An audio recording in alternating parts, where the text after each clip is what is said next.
Good morning. Good afternoon, everybody. Welcome to another episode of Dropping the Gloves. Thanks for joining us here. It's it's a big show, Tim. It's funny everyone's talking about it. The Toronto Maple Leafs. We'll just jump right into it. Tim, how are you first? Yeah, I'm good. This is it's so great. It's something I look forward to every year. It's just the inevitable conversation, and they always trick people into thinking that this year is going to be different. And I know the series is still going on, but I just get a tremendous amount of pleasure from talking about these Leafs in this way. Oh, me too. And I think more so myself than you because I grew up in Leafs country, Tim. I grew up in St. Catharines, Ontario, and I was a Bruins fan growing up. Like that was my team. I was diehard. You can talk to my friends. I was Bruins. Most of them were Leafs, and there was a couple Montreal Canadiens fans. And it was interesting to see, and this still carries on today, that the Toronto Maple Leafs and their fans, everybody's included in this, they have an air of just untouchableness. They have an air of we're better than you. And it gets really, really bad when the team's good. And for the last 6 to 7 years, or even before that, because when I was growing up, they had a good team. Matt Sundins, Doug Gilmore's, obviously, they were successful. Felix Potvins. It's just this air of I'm better than you. I know there's a better word for it, but I can't think of it. It's just like they look down on you. And it's tiresome because when you look at what they've done over the last 50 plus years, they have no right to have that mindset at all. And I did a little research, which I always do for this show. And when you compare them, because the Leafs, Tim, correct me if I'm wrong, I would say they're the big team in the NHL, right? Maybe the Yeah, Canadians. yeah, So when I'd you say so. compare them to other big teams with the other big four, it's just laughable. The lack of success that this team has had. The Los Angeles Lakers in the last 50 some years have 12 championships. The Yankees have seven. The Cowboys have five. And the Cowboys are considered an unsuccessful franchise year after year. The Leafs have zero since their last cup in 67. Everybody was all over the Rangers. Oh, the 50-year drought. We're never going to do it. Rangers won a cup. When you look at the original six teams in the last 50 some years since the Leafs have won their cup, Bruins got three cups. Canadians have 10. Rangers have one. Wings have four. Blackhawks have three.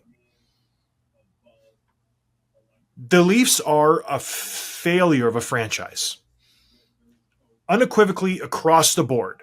They have every asset available to them. They are the most successful when you talk dollars and cents. They make the most money. You have every option available to you, and they still can't win. And in the last 60 years, I can't even think of a time when they went to the Cup final, Tim. I don't even think they've been to the finals. So the idea that they have this air of superiority over us is just laughable. These guys should be ashamed to be fans of this team. They should be ashamed to be players for this team and to give the answers that they give at the press conferences and to have any sort of leeway with us is just it's almost an insult to us every year that they do this to us. Where they come on and they go, "Oh, we got a really good team. We're battling. We've learned." No, you haven't. You guys stink. And Game 5 was a complete and utter just stamp of approval on what I think and what you think, Tim. These guys are a joke. And the fact that they can sit there, it boiled my blood watching the post-game conference, Tim, with these guys. Absolutely boiled my blood. But let's get into it. Because if you rewind, Tim, a week, they were playing Game 3. It was the second period. The Leafs had scored to make it 3-1. They were going to go up 3-rip in this series. Everything was good. All of a sudden, Florida rattles off three straight goals. Morgan Riley scores to tie it up, and then Brad Marchand, the nemesis, wins it in overtime. Since that point, it has been an epic collapse like I've never seen. And we've said that before with this team, Tim.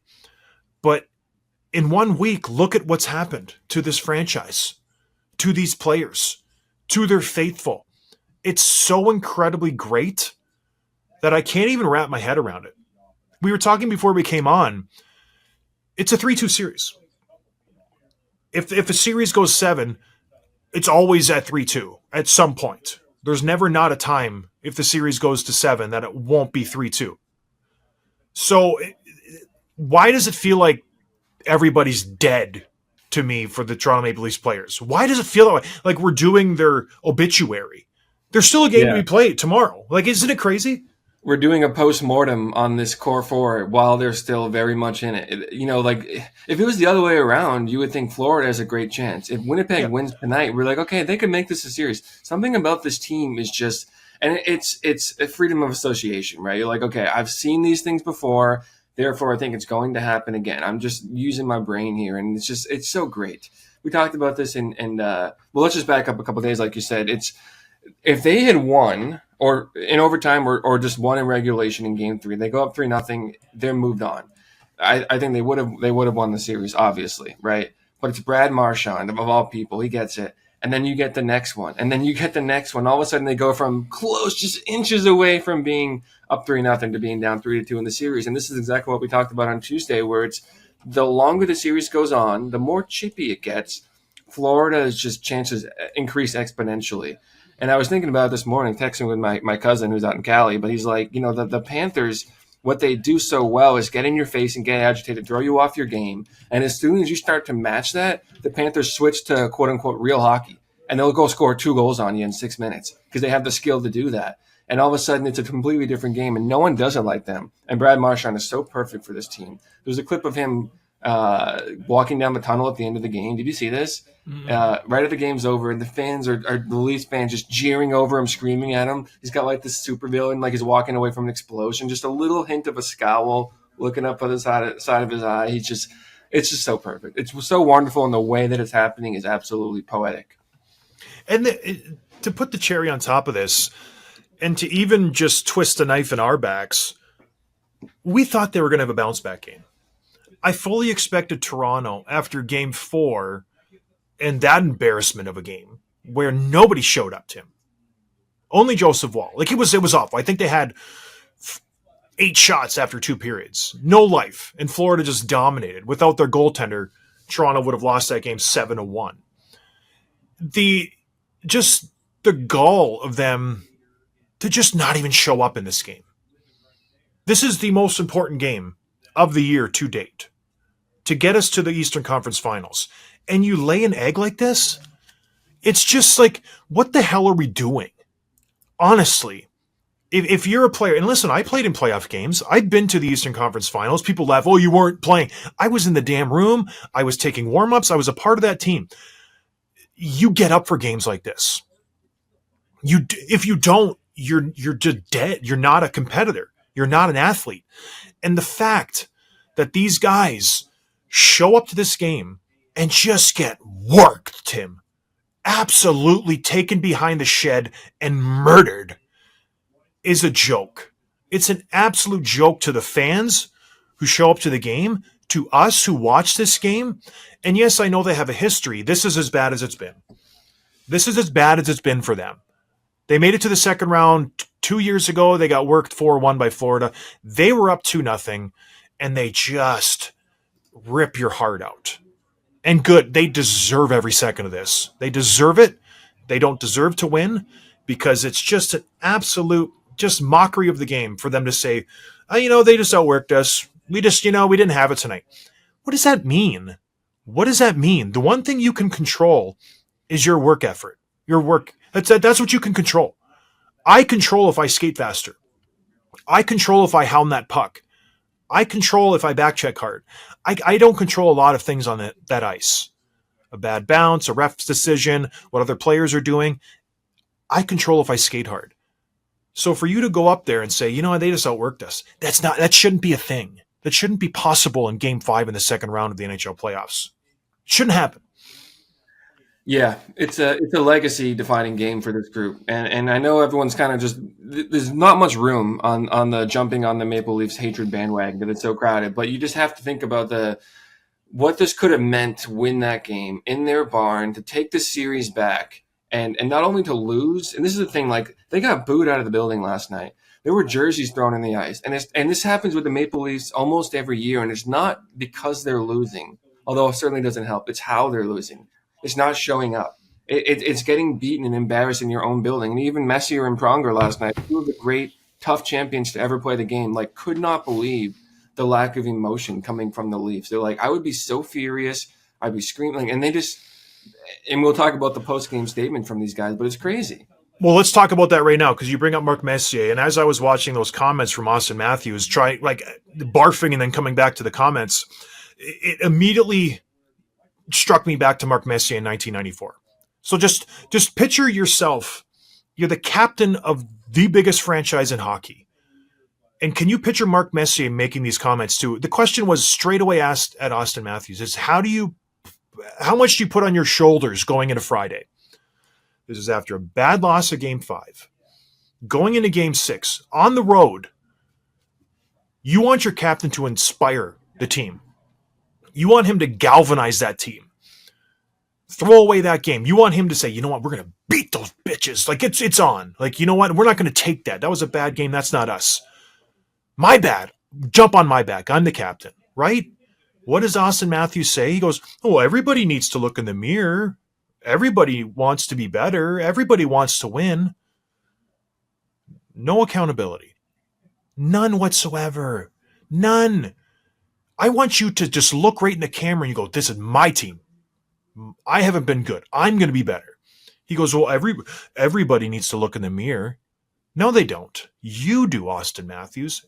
And just imagine Mark Messier said that after Game 5, Rangers Devils.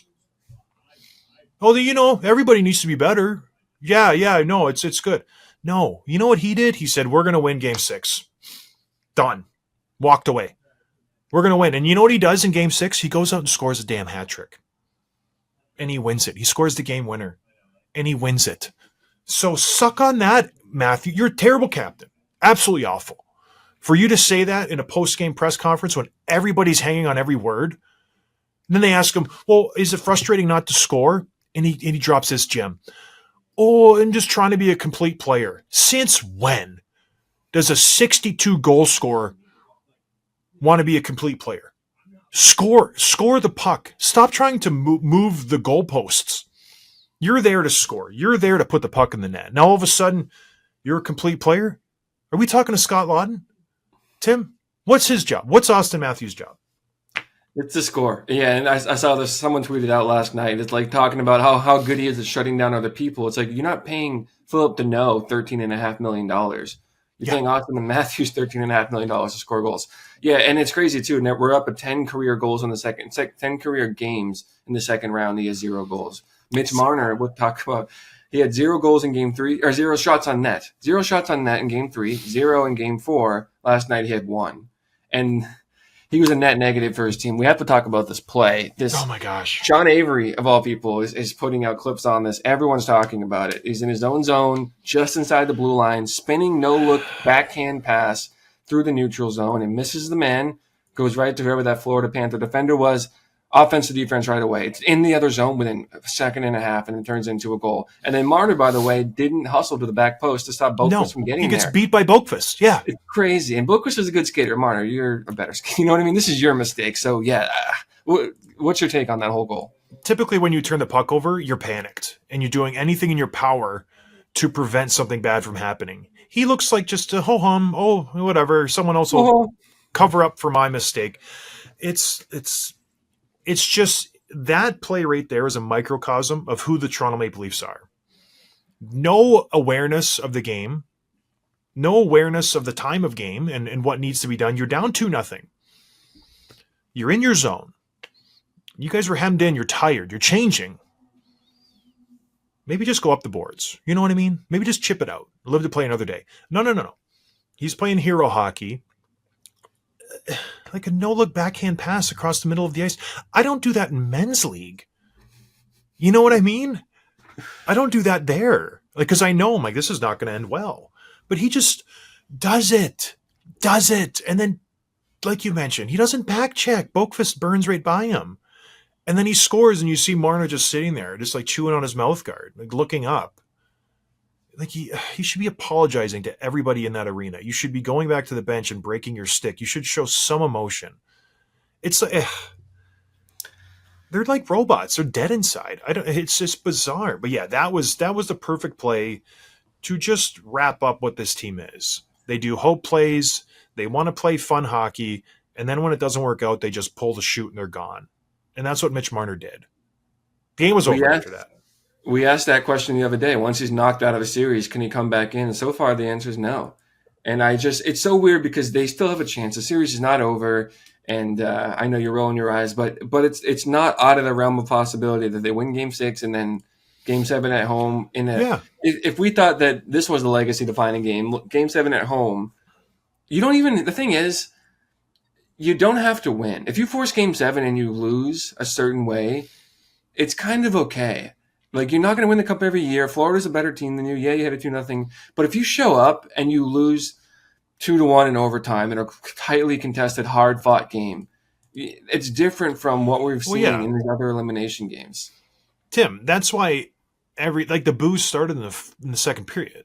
That's what the fans know that too, and they know they're not trying, and they know they're not getting the best effort from these guys, and so you're right. And they will win Game 6 just to twist a knife even more on Leafs fans, and they'll go home and they'll blow it. They'll get an early lead, and then So this is their MO. They've done this before to the Bruins, where they go into Boston, win a game, come home to Toronto, and lose in Game 7. So this is nothing new for them, but yeah, it is what it is. This is a bad team. And then just to kind of wrap up the post-game news conferences, Chris Tanev got thrown in front of the Wolves, and just from an eye test, if you watch them, Matthews looks perfectly fine. Marner looks perfectly fine. Tanev looks like someone just murdered his dog. His face is white. He looks pissed off. He's just upset. And the only thing he says, I need to be better. I'll take responsibility for this. This is my fault. Like, have you ever heard any other player from the Leafs say that? Ever, Tim?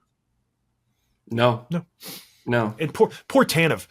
Like, he was on a Dallas Stars team last year, and he gets thrown in this mess of a debacle. He was supposed to come in and change the culture, and you get there and you realize that when your top three guys are not really there to win, they're just there to collect a paycheck and make sure their earrings look good and make sure they get likes on social media.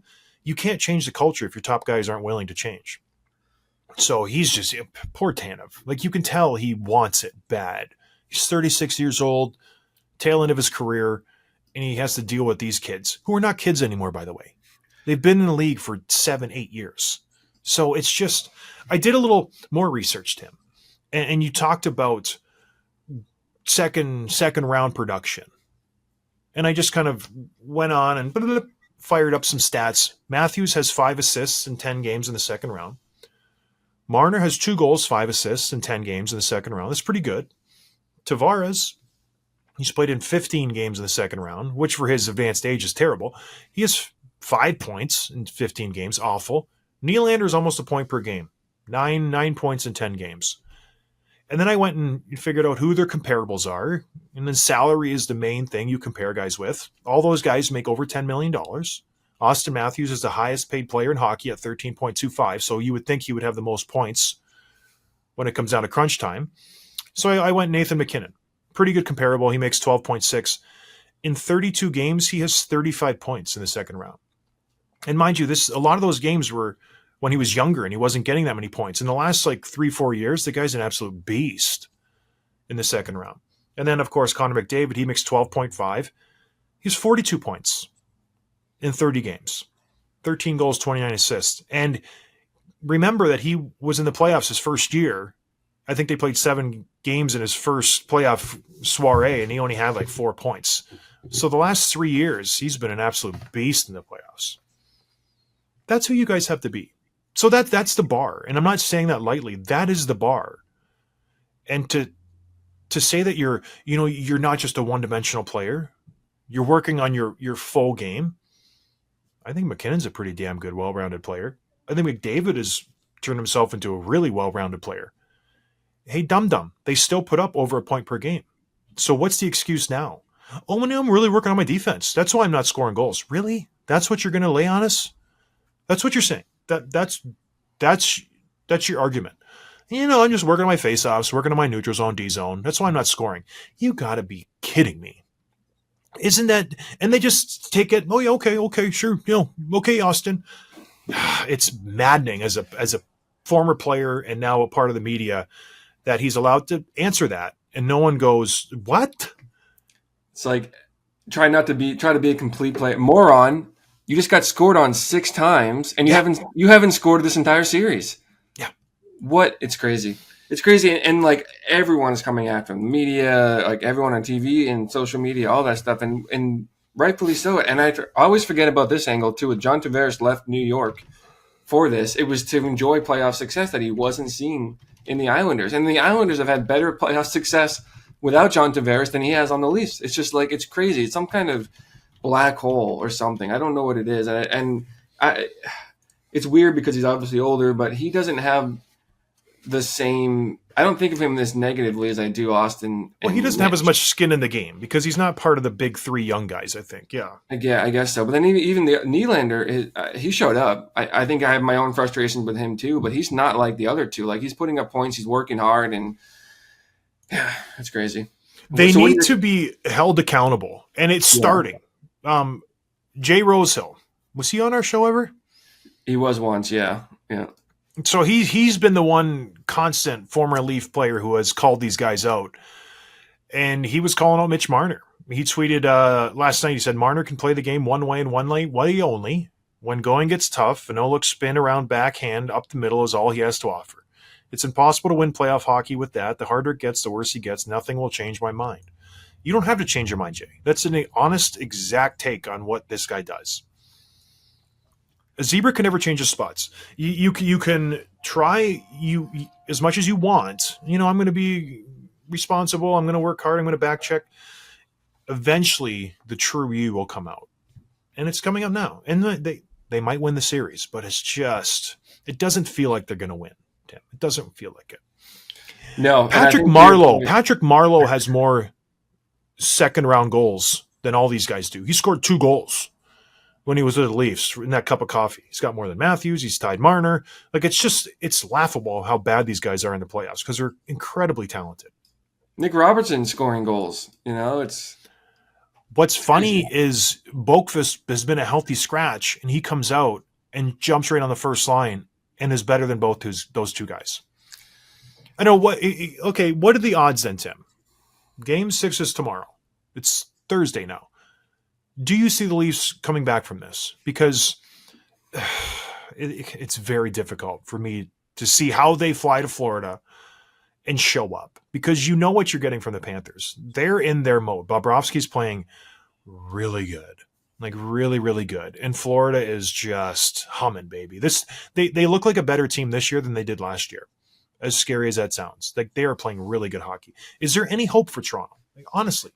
In Game 6, I would say yes. I think in Game 6, they'll swing so far the other way that they'll make us think something changed. Like, they could win Game 6 4-0, and you're like, oh, this is a different team. This is what we've been waiting for. It's Matthews and Marner, 4 points each, and you get a shutout from whoever's in net, probably Woll again. Like, it's like, oh, this is the team. They're not going to let it happen. They've changed, and then it'll put up a big stinker in Game 7, and they'll have nothing left in the tank. I think they're gonna make people believe. They're gonna deceive yet again in Game 6. Just rip their hearts out. See, I think Florida's too good.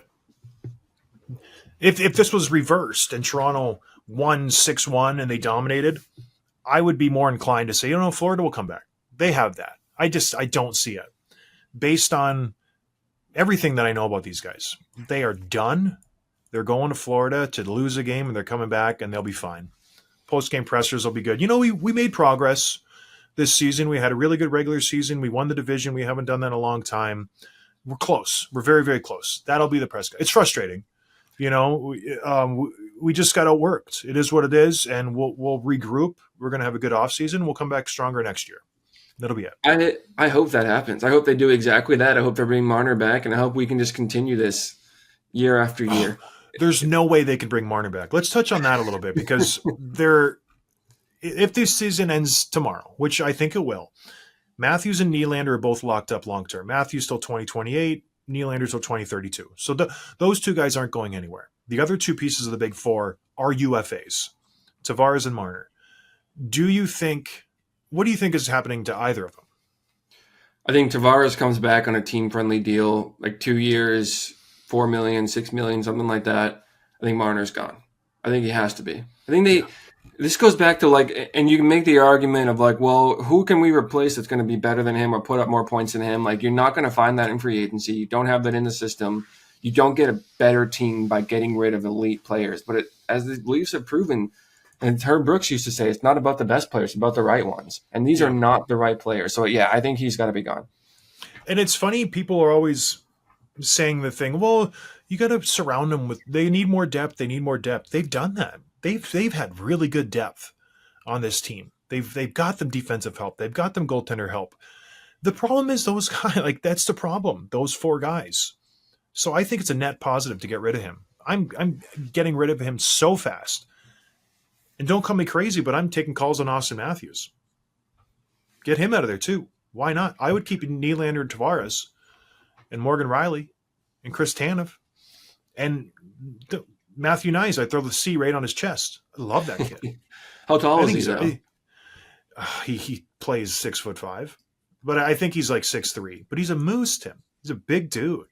And I think he has more intangibles than Matthews or any of those kids. I think he's holding back because obviously he's only 22. But give him a little more rope to be a leader and to voice his opinion. I think he would be a fantastic captain. And I know nothing about him at all. So who the hell? What do I know? He plays hard. But he does play hard. It's fun to watch him. But yeah, who is the only one? Pat me on the back a little bit. That said Marner would play the whole season and be gone for nothing in the offseason. That was me. It was me. Yeah. Oh, I can't wait till it happens. I'm going to the receipts are endless. I'm just going to start tweeting people. See it? Suck it. See it? Suck it. Did you see that? Suck it. And you're such a goon. You don't know anything. All right. Moving on. There was another game last night, kind of overshadowed by the early game. Toronto, Florida. Everybody's shocked by that. Then the Edmonton Oilers went out and they played a fantastic game. A game that I didn't think they were able to play. It was a tightly contested, tightly checked, no one giving an inch type of game where the chances were hard to come by. And when you think of an Edmonton Oilers game, it's run and gun. It's who's going to score the most goals. That's the team that'll win, especially with the goaltenders and the defense Edmonton has. Well, they've very quickly, Tim. And I got called out in Slack for this too because I was giving them too much props, and it was Loretta and somebody else giving me crap. The Oilers are playing hockey I didn't think that they could play. And they proved it again last night. They win 1-0. They win 1-0. And they beat the Vegas Golden Knights to advance to the Western Conference Final for the third year in a row. I don't even know. But they did it very methodically, workmanlike. And now they're off to the Western Conference Finals waiting for Dallas or Winnipeg. And I don't think they played their best hockey yet, Tim. That's the scary part. Like, I don't think McDavid has shifted into top gear just yet. I know. What did you think of the game last night? Because it was pretty boring, to be honest with you, but very exciting. Well, that's exactly right. It's boring but exciting because it's exciting that a team like this with that much skill can play a boring 1-0 game in an elimination situation. That's something by comparison, Toronto hasn't been able to really do. So it's really cool to see that team, shift gears and just, again, it's the depth that stepped up where you get the overtime goal from Kasperi Kapanen and you're moving on. And like you said, they haven't played their best hockey, but the fact that they can keep the mistakes to a minimum like that, a tight checking game, they're not drawing a ton of penalties, they're not taking a ton of penalties, they're just playing really good, fast, simple hockey. And to do that for 60 minutes plus in overtime is very difficult to do, especially against a team like Vegas that they're not Florida, but they have their own bunch of obviously skill, but like grinding sandpaper type of guys that'll drive you nuts and try to work you the extracurriculars and you don't fall for it. It's just an excellent series, and I'm really disappointed with Vegas, where I thought they were better than this. And maybe it's just more credit to Edmonton, but they didn't really show up in this series. At least it didn't seem like they did. And you think with a team like that, with that stack, and I go back to their deadline last year, a year and a half ago, and they added Hanifin and Hertl, which was the best defenseman and the best forward on the market. They also added Anthony Mantha. Back to that time, they're now 4-8 in the playoffs in 3 series, which is just crazy. So yeah. I'm a little bit disappointed in that team. maybe getting rid of Huberdeau maybe wasn't the greatest idea. And so, yeah, I'm disappointed too with this roster and the expectations that they had. They laid an egg. They absolutely did. So I don't know, or maybe the Oilers are just that good. They can play a team and make them look bad. But it seemed to me like Mark Stone was very pedestrian. Thomas Hertel wasn't really playing to his best. Jack Eichel had moments where he showed flashes of how good he was, but he was definitely limited. And then on the back end, they made some defensemen look really silly. I think Braden McNabb didn't look that good. I like their defense, but Edmonton's better. They are. And William Karlsson said after the game, he said, quote, "It felt like a wasted year." And that's kind of what you want. Like, it's disappointing for him, but you want that level of intensity. Like, you want him to be miserable and letting people know and showing that emotion. And you don't want to hear from that, like, hey, you know what? I'm proud of what we did. We'll be back better next year. We have another chance next season and blah, blah, blah. Like, I'm putting words in the horse's mouth for Marner and those guys. But that's the kind of stuff they're going to say when they get eliminated. And I want them to say, this was a wasted year. We're wasting our time as a group. It's on me to be better, blah, blah, blah. But I like that from Karlsson, who, by the way, has a ring on his finger. Yeah, and he knows how to win, and they know they had a missed opportunity. Obviously, they've had some injuries this playoff season, and they're getting a little older, but they expect to win Stanley Cups. That's the difference. They know that this was a missed opportunity. They have the team to do it, and they didn't show up. And so that's kind of the difference. Where Toronto, they don't have any expectations. It's just I know we keep going back to that, but they don't because they haven't set them. This is as high as they've gone. Like Game 6, Round 2 is as far as they've gotten ever. So, and we'll touch on the other series quickly. Maybe there's some recency bias here because they happened last night, but do you feel like we're heading for a Oilers-Panthers rematch here? It feels that way, doesn't it? Yeah. Yeah. It really, really does. Because I don't even know what the other Eastern Conference series is. I think it's Bruins-Rangers, maybe? Was it Bruins-Rangers? I don't even know. So, yeah, it feels like Panthers are going to take it. They have all the momentum. And yeah, the Oilers look very, very solid. And that's what we deserve because that series last year was just incredible. Absolutely. We did Florida go up 3-0. Edmonton comes storming back to make it 3-3. And then they take it to overtime in Game 7. It was I get chills thinking about it. So yeah, it does feel that way. And then I was reading some articles, people saying, is it time to blow up the Leafs and start the rebuild? It's like, what rebuild? Rebuild what? Rebuild a team that gets out of the first round? Like this, it's funny that all the things that like rebuild, these are failures. This isn't a rebuild. The rebuild needs to, like, this is the rebuild. We're in the middle of the rebuild with Toronto. It's just, you just won the division. Like what? It's not about a better team rebuilding. It's crazy. But you rebuild Stanley Cup champions that all the players have been priced out. That's what you rebuild. You rebuild the Hawks and the Red Wings after there, and the Penguins and the Capitals. It's because they've won a Stanley Cup, and now they have to retool because everybody has poached their roster. You don't say it's a rebuild with the crappy team. I don't know. It's just funny the language people use. All right, let's talk about tonight's games, if you will. Real quick, they don't have a first round pick for the next 3 years. Toronto. They don't have one this year. They don't have one next year. They don't have the one the year after that. I think that's as far forward as we go. I'm just looking at Puckpedia.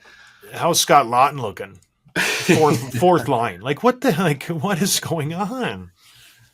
They gave up a first rounder for him. Carlo, he's been okay. Gave up a first rounder for him. Yeah. But boy, oh boy, it's so fun. And how do we get back to the Leafs? Yes, Vegas is out. Oilers move on. Stuart Skinner looks like he's back to a normal self. It was a blessing in disguise when Picard goes down because now Stewie's got the net again, which I knew he was going to get it. He won't relinquish it again. And the Oilers are looking like a very, very strong team that has a chance to win the Stanley Cup. So 2 games tonight. We have Dallas against Winnipeg. They're up 3-1 in that series. And Carolina against Washington, also up 3-1 in that series. Both games are on the home team for the team that's down, Washington and Winnipeg. What are you expecting tonight? I expect Hellebuyck to play lights out and Winnipeg to get the win at home. He plays great at home. He's terrible on the road. So when's the last time he's won a road playoff game? And that's an honest question. I'll look it up right now. It's definitely not this postseason.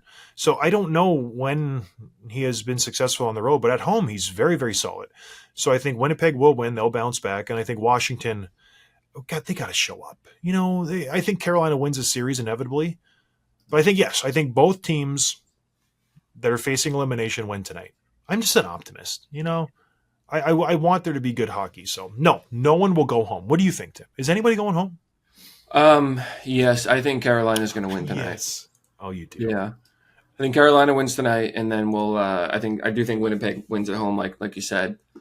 I hope they both go. I hope they both extend. I'd love to see them both go 7 just to get more hockey. But I think Washington's just tapped out right now. I know. Yeah, the rebuild on the fly isn't really working out right now. You got to get rid of Ovi. I think that's it. You need to get rid of Ovi. You got to regroup and get some younger blood in there because they have some young pieces which this team could build on. I just looked this up. Hellebuyck, his last win on the road in the playoffs was April 2023. He won in Vegas, game 1, and then they lost the next 4 straight. So, we were joking around before we came on. Tim said, what's going to be funny is a team is going to get Hellebuyck and Marner this offseason because Winnipeg will want to get rid of Hellebuyck because he can't do it in the playoffs, and Marner will walk, and then that team will win the Stanley Cup. It'd be very funny. Because it's definitely possible. And then let's touch on Marner. We'll go back to him. So if you're a GM and you're GMing this offseason and you're looking at the UFAs, you go, he's probably the most coveted GM or unrestricted free agent there is. Is he losing money right now by playing how he plays? He should be, but he's probably not going to, just because it's the whole shiny object and I can fix him type of thing where, like, if he plays on my team with my guys and my system, I know that we can take that to the next level, Yeah. And I just it's hard not to look at that one pass, that one play, and see everything you need to know about who he is as a player and what's between the ears. But someone's going to give him that money. I think he's going to get it. And the crazy thing is, remember when Colorado realized they weren't going to be able to sign Rantanen, they offered him to Toronto for Marner, and Marner blocked it. And now he's doing this, and the Leafs fans were like, we could have had him locked up long term, doing what he's doing for us instead of Dallas. And yeah, it's nuts. But yes, just the ultimate suck on that one by Marner. So Rantanen blocked it. No, Marner blocked it. He said, I want to be here. I'm not interested in moving. Imagine that. I don't know if it made its way to Rantanen or if they were just kicking the tires or what, but yeah. Yeah, he'll get $13 million, and he will immediately be overpaid, and the team getting him they'll regret it. But well, yeah, I'm just looking at pending UFAs. Marner's number 1 by points this year with 102. Then after that, it's Duchesne, who's like 35 years old. Tavares is 3rd. He's like 37 years old. Granlund's old. Ehlers is going to stay. Then you get like Donato and Brock Nelson and Brad Marchand. Like, there's not a big free agent class. It's Marner, and he's going to get a lot of money. And he's going to, I can't wait. And the Leafs should have traded him when they had the chance. So suck on that one, Toronto. You really blew this opportunity. But at least they made it to Game 6 of the second round. Inching forward. That's all we're doing. We got farther this year than we ever did. So technically, pretty good season. You know what's funny? Aside from hockey, before we came on the air, I got a call from my wife, and she goes, "Hey, you're the new coach of the team." I'm like, "What are you talking about?" She signed my daughters up for softball, and instead of just joining another team, she just created a new team. And now I have to coach and now recruit kids to be on this team. And I just found out, and the season starts like in 3 weeks. So, and then we just started to record. I'm like, how do I get a team? And it's girls softball. So I got to go knocking on doors trying to get young girls to play my softball team. It's very strange. Well, you have basically enough kids in your family to build a whole roster. But it's 9 to 11, so I only have 3 kids from 9 to 11.